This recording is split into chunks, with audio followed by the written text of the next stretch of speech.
बच्चों, आज हम लोग पढ़ते हैं संकर धान की खेती। जैसे पिछले क्लासों में भी देखिए धान की खेती के बारे में हम लोग पढ़े थे, तो उसमें हम लोग सामान्य धान पढ़े, लेकिन एक संकर धान क्या होता है पहले जान लें। संकर क्या होता है, इसको हम लोग हाइब्रिड के नाम से जानते हैं, हाइब्रिड या संकर।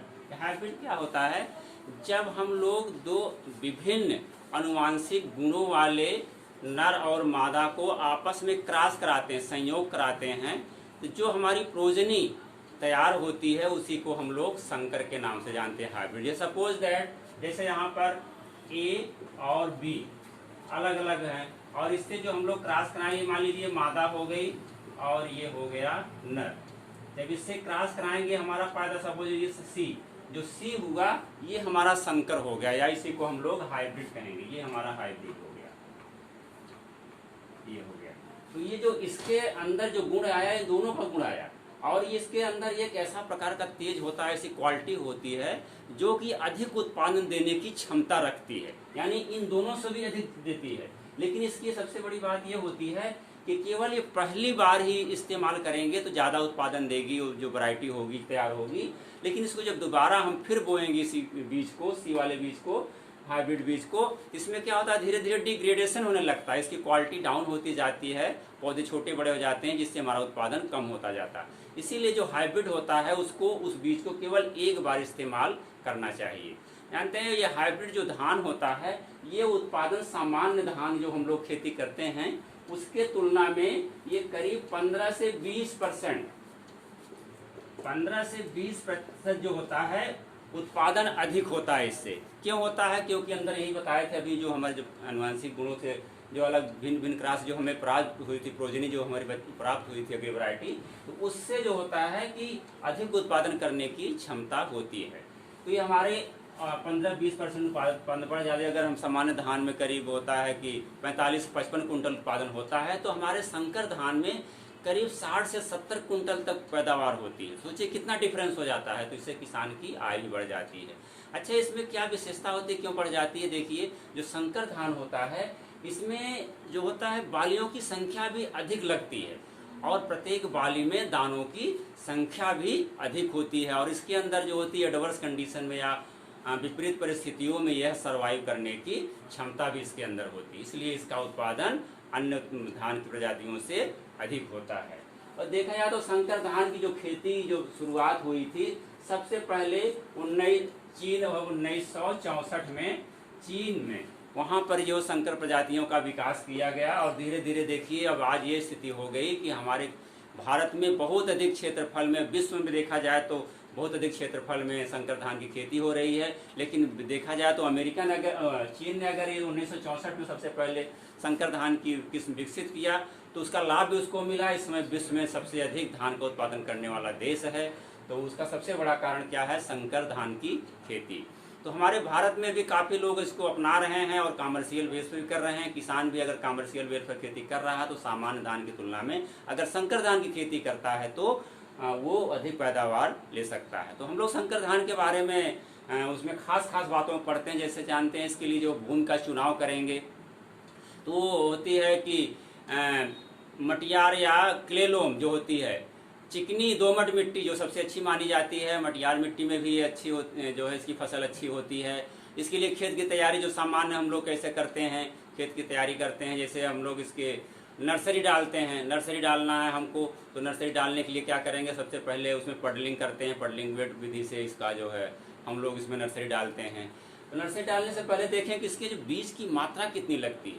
जो संकर धान में होता है इसमें बीज की मात्रा कम लगती है, लेकिन जो क्षेत्रफल हम लोग संकर धान के लिए नर्सरी तैयार करेंगे वो करीब 700 से, क्षेत्रफल जो होगा नर्सरी के लिए वो करीब 700 से 800 स्क्वायर मीटर। जबकि हम लोग सामान्य धान के लिए भी करीब यही 700 से 800 स्क्वायर रखते हैं। लेकिन जबकि इसमें बीज की मात्रा कितनी होगी? जो बीज लगेगा इसमें 15 से 20 किलोग्राम। जबकि उसमें देखिए सामान्य धान में होता है कि पतले चावल वाले धान के लिए होता है उसमें कि करीब 30 किलोग्राम, मध्यम धान के लिए 35 किलोग्राम और मोटे धान के लिए 40 किलोग्राम। लेकिन इस संकर धान जो होता है उसके बीज की मात्रा 15 से 20 किलोग्राम बीज लगता है, और क्षेत्रफल भी जो होता है सामान्य धान की तुलना में इसका करीब उतना ही रहता है। लेकिन इसमें जो होता है एरिया इतना ही रखते हैं 700 से 800 स्क्वायर मीटर। क्यों? क्योंकि इसमें जानते हैं कि जब हम इसकी नर्सरी डालेंगे तो पौधे दूर, जब हमारे बीज दूर दूर रहेंगे, जमाव अच्छा होगा और पौधे हमारे स्वस्थ होंगे, उसमें टिलर की संख्या भी अधिक होती है, इसलिए इसका क्षेत्रफल यही रहता है। इसको पडलिंग करके हम लोग नर्सरी खेत तैयार कर लेते हैं, और उस खेत को तैयार करने के लिए हम लोग सबसे अधिक है कि उसमें गोबर की खाद या कंपोस्ट खाद भी डाल लेते हैं उसमें नर्सरी डालने वाले खेत में। उसके अलावा हम लोग जो बीज का उपचार करते हैं, बीज का उपचार कैसे करेंगे, जानते हैं कि इसमें रोग बीमारियों से बचने के लिए बीज उपचार किया जाता है। तो इसमें जो संकर धान होता है, इसमें मुख्य रूप से हमारे झोंका रोग, जिसको ब्लास्ट के नाम से जानते हैं, झोंका और बैक्टीरियल ब्लाइट का प्रभाव अधिक देखने को मिलता है। तो इसके लिए जो बीज शोधन होता है, बीज शोधन, उसके लिए हम लोग करते हैं कि इसमें कार्बेंडाजिम एक आता है, कार्बेंडाजिम, ये दवा है कार्बेंडाजिम। कार्बेंडाजिम का होता है 2 ग्राम मात्रा पर केजी सेट की दर से हम लोग इसको उपचारित कर लेते हैं। और जैसा जानते हैं बैक्टीरियल ब्लाइट का इस पर ज़्यादा प्रभाव होता है, तो हम लोग टेट्रासाइक्लिन सल्फेट और ये सब इसको इस्तेमाल करके भी उससे हम लोग बीज को उपचारित कर लेते हैं। इसके अलावा बीज की देखिए शोधन हो गया, हम लोग इसमें छिड़क करके नर्सरी तैयार कर लेते हैं। नर्सरी डालने का समय जो होता है तो मध्य जून होता है, सबसे अच्छा माना जाता है इसका। जून के महीने में हम लोग इसको जो है करीब 20 से जो है 20-25 जून तक, पहले ही 15 से 20 जून के बीच में नर्सरी डाल देना चाहिए इसकी। और इसकी जो रोपाई होती है, रोपाई का समय होता है कि लास्ट जून के लास्ट सप्ताह से लेकर के हम लोग 15 जुलाई तक इसकी रोपाई कर दें तो इसकी अच्छी पैदावार हमें प्राप्त हो सकती है। अब इसका हम लोग कितने दूर पर इसकी रोपाई करेंगे, इसकी जो देखिए ट्रांसप्लांटिंग जो होती है करीब ये 25 से 30 दिन, कितने दिन में होता है, इसके 25 से 30 दिन में हमारी पौध तैयार हो जाती है, 25 से 30 दिन में।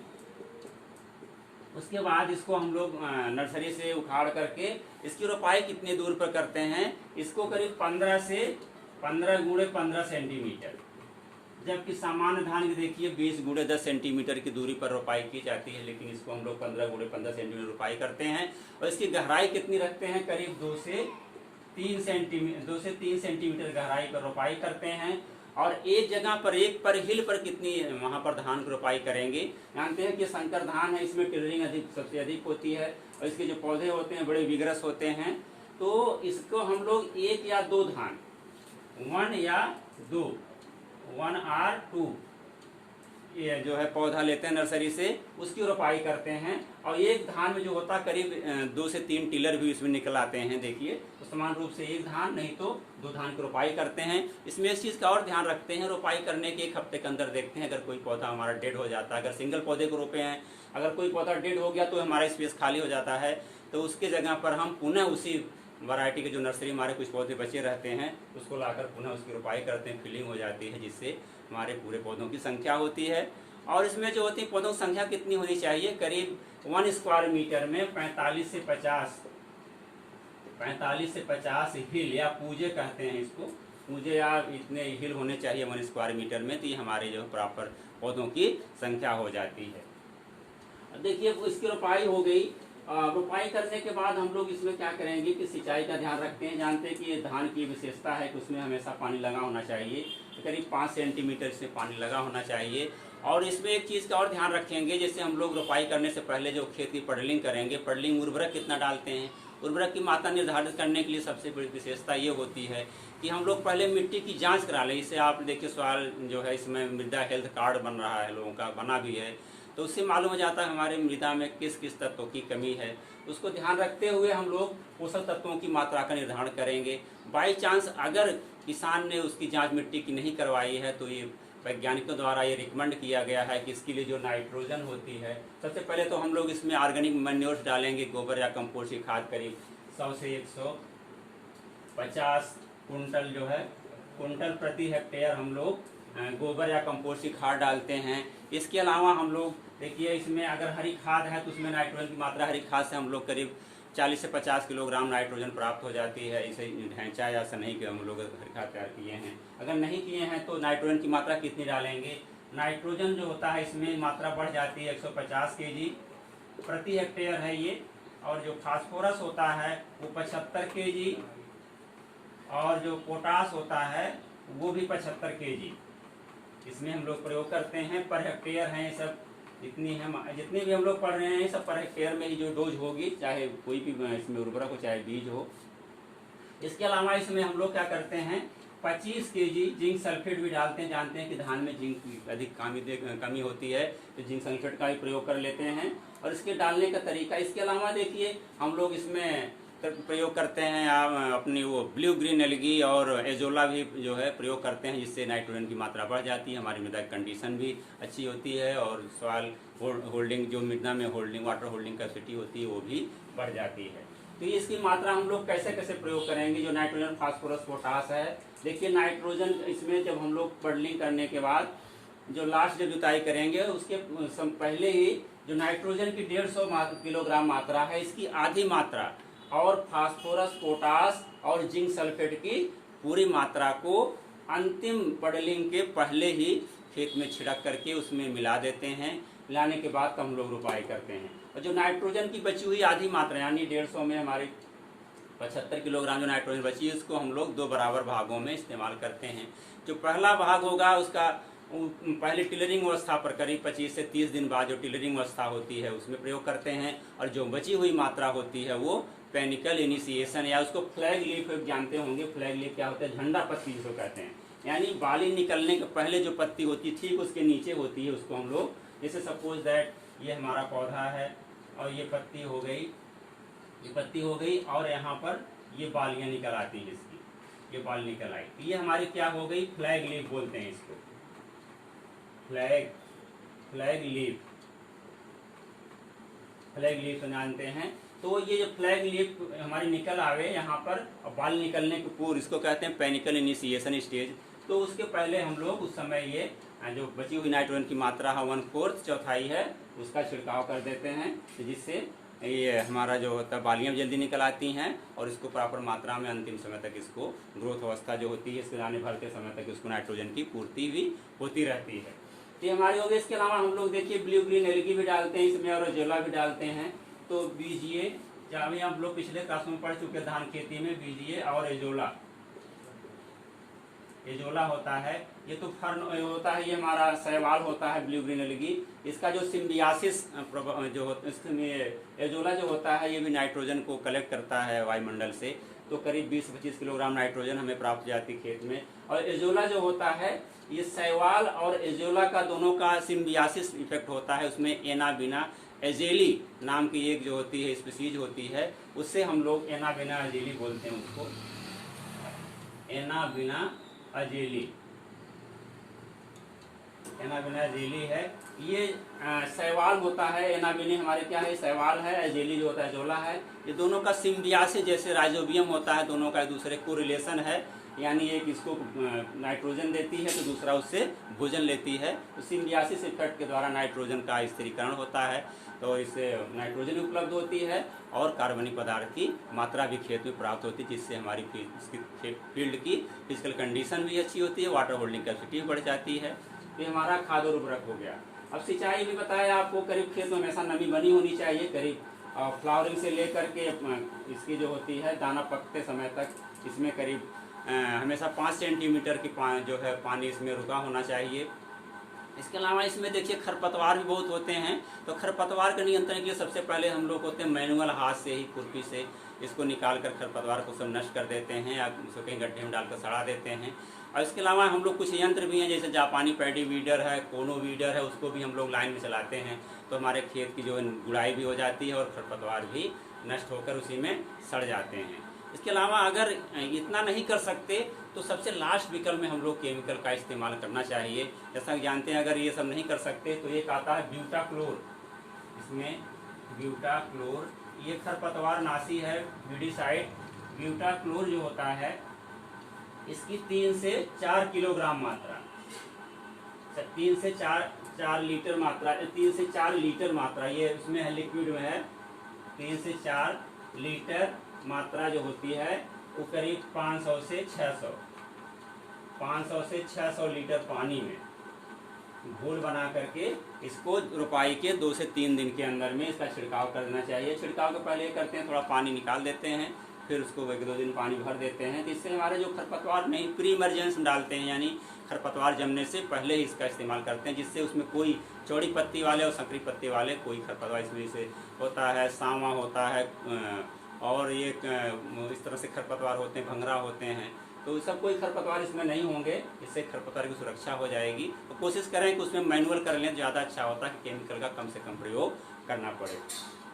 खरपतवार देखिए इसमें कुछ रोग भी लगते हैं, जैसे अभी समान धान हम लोग पढ़े थे कि झोंका रोग है, ब्राउन लीफ स्पॉट है। तो जो झोंका रोग धान में अधिक लगता है, इसको हम लोग ब्लास्ट के नाम से भी जानते हैं, ब्लास्ट डिजीज। ये फफूंदी से फैलने वाला रोग है। इसमें जानते हैं कि जो पत्तियां धान की होती है उसमें आँख के आकार का या नाव के आकार का जो होता है स्पॉट बनता है।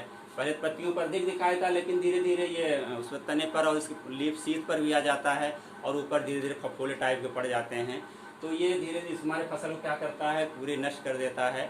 इससे बचने के लिए हम लोग सबसे बढ़िया है कि एक जो इस्तेमाल करते हैं बायोपेस्टिसाइड है ट्राइकोडर्मा विरिडी,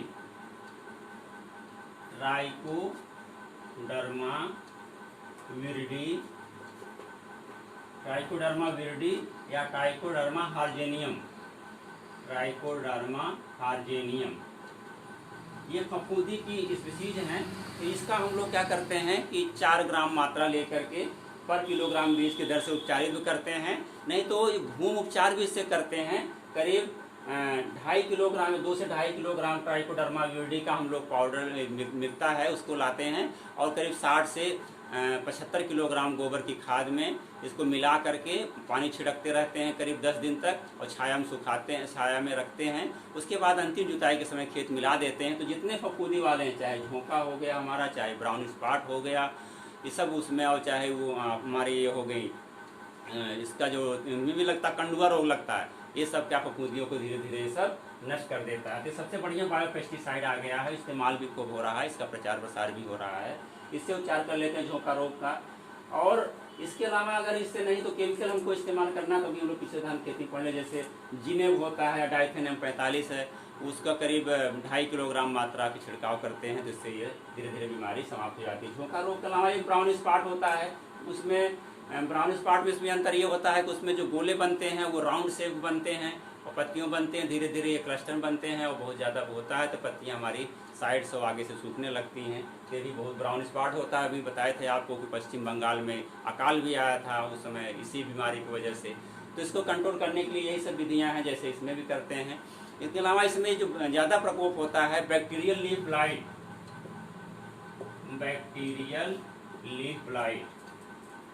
ये इसकी बहुत खतरनाक बीमारी है। ये जीवाणुओं से फैलने वाली बीमारी है बैक्टीरियल लीफ ब्लाइट। इसके लिए हम लोग क्या करते हैं, कभी कभी इसका बीज उपचार भी कर लेते हैं टेट्रासाइक्लिन से, और जो होता है एग्रोमाइसिन और टेट्रासाइक्लिन क्लोराइड से, जो हम लोग इसका उपचार कर लेते हैं।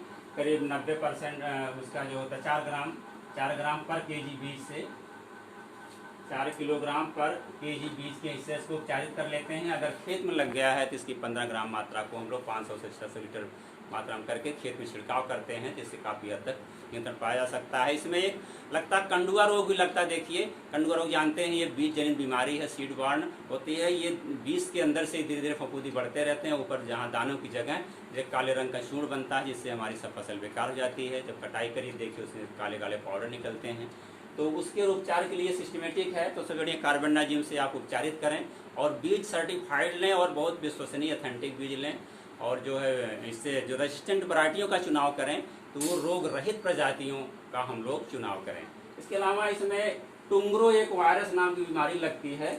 उसमें क्या होता है कि हमारा पौधा छोटा रह जाता है, उसमें वृद्धि नहीं हो पाती है, उसके दाने भी छोटे रह जाते हैं, पत्तियाँ कुछ उसकी विद्रूप हो जाती हैं। तो टुंगरो वायरस भी होता है। इसके नियंत्रण के लिए हम लोग क्या करते हैं, अगर एक लक्षण दिखाई देता है पौधे को, जानते हैं कि वायरस ज़्यादा नहीं है, जो वेक्टर होते हैं, जैसे इसका ग्रीन लीफ हॉपर होता है, वेक्टर होता है, यानी बीमारी को टुंगरो वायरस को एक जगह से दूसरी जगह पर ट्रांसफ़र करता रहता है।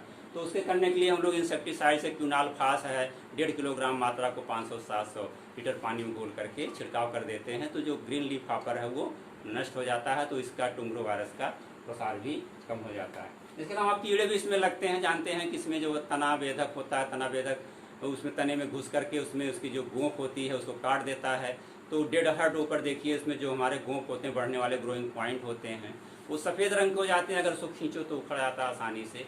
तो उसके नियंत्रण के लिए हम लोग सबसे पहले तो हम लोग इसको बायोलॉजिकल कंट्रोल करते हैं। जितने कीड़े हैं, चाहे हमारे ये हो गए, चाहे आपका चेपा हो गया, चाहे हिस्पा हो गया, चाहे सैनिक कीट हो गए, जितने भी हैं, उसके कीड़ों के नियंत्रण के लिए हम लोग बायोलॉजिकल कंट्रोल करने के लिए इसमें देखिए जगह जगह लकड़ी का पर्च लगाते हैं, इससे चिड़िया बैठती हैं, कीड़ों खा जाते हैं। इसमें कुछ कीड़े भी होते हैं जैसे प्रीडेटर्स होते हैं जो इनको खा जाते हैं, जैसे मिरिड बग है, वाटर बग है और ड्रैगन फ्लाई है। इन सबों का प्रयोग करने से क्या होता है कि जो हमारे ये होते हैं कीड़े होते हैं, मित्र कीट हैं, ये हमारे जो हानिकारक कीट होते हैं, शत्रु कीट होते हैं, उनको डैमेज कर देते हैं। एक आते हैं इसमें ट्राइकोग्रामा, इसमें ट्राइकोडर्मा फफूंदी है, लेकिन ट्राइकोग्रामा एक कीड़ा होता है, ट्राइकोग्रामा। ये प्रीडेटर्स है, पैरासाइट है। ये क्या करता है, अंडों को खाता है। इसका 20,000 का एक कार्ड आता है, उस कार्ड को हम लोग धान जगह लगा देते हैं। तो इसके जो कीड़े निकलते हैं, लार्वा निकलता है, वो क्या करता है, जो हमारे कीड़े होते हैं उसके अंडे को खा जाता है ये।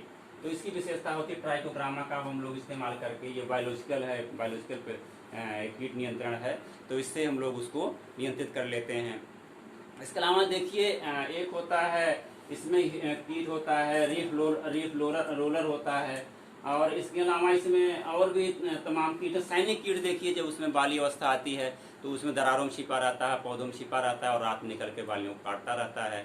उसके लिए हम लोग मिथाइल पैराथियान 2% का करीब 20 से 25 किलोग्राम छिड़काव कर देते हैं, तो वो भी नष्ट हो जाता है। इसके अलावा इसमें लगते हैं आपके गंधी बग, एक कीड़ा है, देखिए उसको छूने से हरे रंग का होता है। अगर वो छोटे से जो उसका छोटा होता है, इस तरह निम्फ होता है, वो और एडल्ट दोनों उसका रस चूसते हैं, तो वो भी बहुत छूने बहुत बदबू करता है, इसलिए उसको गंधी बग के नाम जानते हैं। तो उसको कंट्रोल करने के लिए हम लोग क्या करते हैं कि मिथाइल पैराथियान या तो ये आपका मेलाथियान होता है 5% का 20 से 25 किलोग्राम उसको छिड़काव कर देते हैं, तो वो भी नष्ट हो जाता है। इसके अलावा इसमें सबसे खतरनाक कीड़ा जो होता है brown leaf hopper, green leaf hopper और ब्राउन लीफ हॉपर। जैसे ये सब क्या करते हैं, पत्ती चूसने वाले कीट हैं। ये हमारे धान की पत्तियों से रस चूस लेते हैं, जिससे हमारे धान कमज़ोर हो जाता है, उसकी पैदावार बहुत प्रभावित होती है। जो ब्राउन लीफ हॉपर होता है वो सबसे खतरनाक होता है, ब्राउन लीफ हॉपर।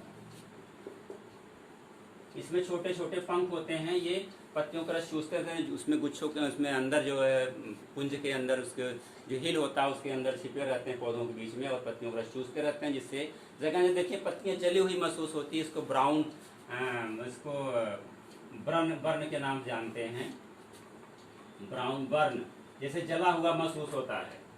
तो ये हमारा है ब्राउन लीफ हॉपर हो गया, सबसे खतरनाक कीट है। इसके नियंत्रण के लिए हम लोग यही करते हैं कि इसमें क्यूनाल्फास या इमिडाक्लोप्रिड होता है, वो करीब 750 इमिडाक्लोप्रिड 750 ml को हम लोग सारे जो है 600 से 700 लीटर पानी में घोल कर छिड़कते हैं, तो ये धीरे धीरे कीड़े समाप्त हो जाते हैं। इसके अलावा इसमें देखिए एक बीमारी लगती है, खैरा बीमारी। खैरा जानते हैं कि जिंक की कमी से होती है। उसको हम लोग अगर खेत में दिखाई दे रही है तो 5 किलोग्राम जिंक सल्फेट लेते हैं और 20 किलोग्राम यूरिया उसको पानी में घोल करके छिड़काव कर देते हैं। उसके अलावा अगर यूरिया नहीं ले रहे हैं तो 2.5 किलोग्राम जो होता है आपका बुझा हुआ चूना लेते हैं, उसको शाम भिगो देते हैं पानी में, फिर उसका निथार करके सुबह छिड़काव करते हैं। ये जो उसका एसिड होता है जिंक सल्फेट का, उसको न्यूट्रलाइज करने के लिए हम लोग चूना या यूरिया को मिक्स करते हैं। इसके अलावा सफ़ेदा रोग भी होता है, जो आयरन कमी से होता है, तो आयरन सल्फेट को 2.2% जो 2% का जो होता है, इसका हम लोग छिड़काव करते हैं आयरन सल्फेट का, तो उससे जो सफ़ेदा रोग भी कंट्रोल हो जाता है। अब देखिए हमारा ये हो गया, अब उपज कितनी होती है, ये तो सब इससे कीट और रोग नियंत्रण कर लिए। इसकी पैदावार कितनी होती है बताया था आपको, 15 से 20 किलोग्राम करीब अधिक पैदावार होती है। तो इसमें देखिए करीब 60 से 70 किलोग्राम कुंटल, ये 60 से 70 कुंटल प्रति हेक्टेयर उपज होती है। सामान्य रूप 60 से 65 होती है, लेकिन 70 भी तमाम वैरायटियां हैं जो देती हैं अच्छे कंडीशन में, उनको सही ढंग से देख रेख किया जाए, कितना उत्पादन होता है। अब संकर धान की जो हम लोग एक सबसे इम्पॉर्टेंट पॉइंट है उसको भी चर्चा कर लेते हैं, क्योंकि संकर धान की प्रजातियां कौन कौन, वैरायटी प्रजातियां देखिए हमारी कौन कौन सी हैं, ये बड़ा इम्पॉर्टेंट है। देखिए है KRH, जैसे ये हमारी है KRH1 और KRH2 पंत संकर धान पंत संकर धान, एक नरेंद्र संकर धान, ये नरेंद्र संकर धान एक है, और एक आता है नरेंद्र संकर ऊसर धान, नरेंद्र ऊसर संकर धान, ऊसर संकर धान, ये तीन, ये यहाँ की वैरायटियां हैं। इसके अलावा और भी हमारी हैं, ये देखिए सह्याद्री है, सह्याद्री 4, ये भी एक वैरायटी है। इसके अलावा आती है हमारे देखिए प्रो एग्रो करके आती है, प्रो एग्रो 6201 और प्रो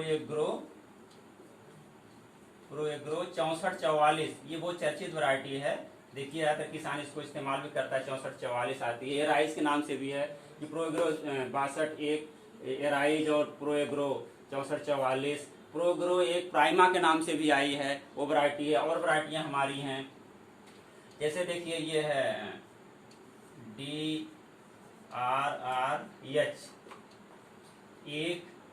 एक है, और DRRH 3, ये भी हमारी वैरायटियाँ हैं। ये हमारी सब हाइब्रिड वैरायटियाँ हैं, इसको उगा करके हम लोग बहुत अच्छी अपनी आय प्राप्त कर सकते हैं। तो सामान्य धान की तुलना में हमें जो है, क्योंकि हमारा अगर उद्देश्य है कि अधिक से अधिक उत्पादन लेना और अधिक से अधिक हमें आय प्राप्त करना, कम क्षेत्रफल में अधिक से उत्पादन लेना, तो उसके लिए जो होता है सामान्य धान की तुलना में ये हमारे संकर धान जो होते हैं, हाइब्रिड राइस है, सबसे बढ़िया माना जाता है। तो हम लोग इसका जो है इसी खेती करके अधिक से अधिक पैदावार प्राप्त कर सकते हैं। तो आज हम लोग इसी लेसन को यहीं समाप्त करते हैं, अगले क्लास फिर मिलेंगे। धन्यवाद।